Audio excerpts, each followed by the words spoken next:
حد سأل امبارح بس هل أنا ينفع آخد دبلومة في الوقت الحالي ده ولا لأ؟ طبعا أنا بنصحك من واقع خبرتي أو بنصح كل زمايلي من واقع خبرتي محدش ياخد دبلومة في ال HR.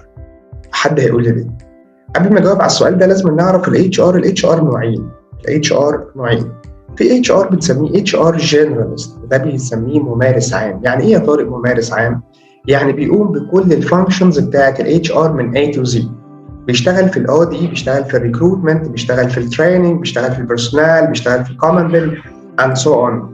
لكن أنا لو ما كنتش جنرال وات ليست 5 years فيما فوق كاكسبيرينس كده أقدر أتحرك وآخد دبلوم.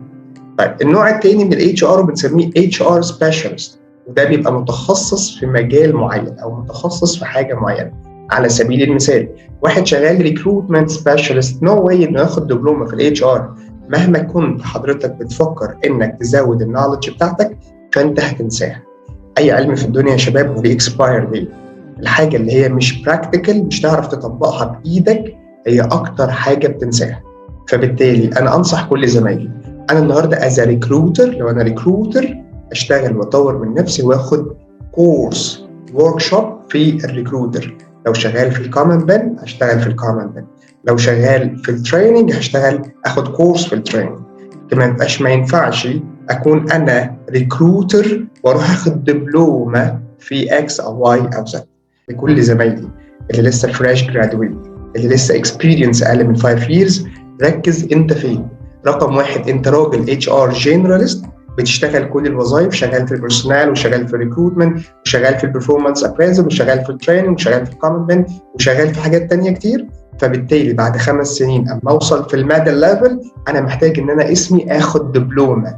طيب واحد لسه ما وصلش ولسه فريش او لسه اكسبيرينس سنه او 2 انا انصحك لو حابب انك تكمل في كاريرنا ده ويبقى عندك مور كواليفيكيشنز في المجال بتاعنا لازم تفوكس على انك تاخد ورك شوب في الحاجه اللي انت شغال فيها في السبجكت اللي انت شغال فيه. غير كده انا ما انصحش. من واقع خبرتي خدت دبلومز خدت حاجات كتير قوي وبتتنسي.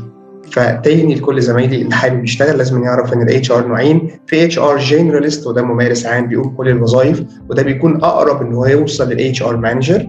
وواحد بيبقى شغال سبيشالست متخصص في البيرسونال في الكومن بن في التريننج فهو لازم ياخد في كورس او ورك شوب في الفيلد ده. طبعا الاثنين بيوصلوا المانجيريال ليفل بس طبعا في اختلاف. الجنراليست الممارس ده اللي بيقوم بكل الوظائف فده بيبقى سهل عليه انه يبقى HR مانجر زي حالتي مثلا. وفي بعض الزمايل التانيين بيبقى ريكروتمنت فبيقعد سينيور جونيور وسينيور واسيستنت مانجر لحد ما يبقى ريكروتمنت مانجر. فانت تعرف النيدز، انت النيدز بتاعتك حابب انك تخش المجال او حابب ان انت في مجالك في ريكروتمنت فانت حد توب وما فيش زيك فزود من نفسك في الورك شوب في الكارير بتاعك اكيد هتستفاد واقرا كتير. طيب لو انت بتعمل كل حاجه فمحتاج انك تاخد اعرفوا الستبس في الاتش ار. رقم واحد انك تاخد فاندمنتالز حاجات اساسيه في الاتش ار ودي مثلا حوالي 2-3 بتعرف البيزكس بتاعت الاتش ار اند ذن بتتخصص بتعرف خلاص انت عرفت كل حاجه في الاتش ار تبدا تتخصص في حاجه معينه. طب انت اشتغلت في كل حاجه محتاج انك تتطور فمحتاج انك تعمل دبلومه في الكارير ده. طب امتى اخد؟ لازم تعرف الستارت ديت امتى تاخد. اتليست لو جنراليست 5 سنين فيما فوق. لو حد سبيشالست من النهارده لو انت لسه داخل في الكارير جديد وشغال في ريكروتمنت فستارت على طول ستارت اب تبدا تشتغل انك تاخد ورك شوب. انا مبسوط ان انا معاكم على الجروب واتمنى ان احنا نفيد بعض ونساعد بعض اكتر ومش عايز حد من مانجيريال ليفل الموجوده معانا او السينيور او الميدل او اني واي يبخل على حد بمعلومه وربنا يا رب يوفقنا ونساعد اللي ما يعرفش يعرف وفعلا انفع غيرك. ربنا يوفقكم كل سنه وانتم طيبين.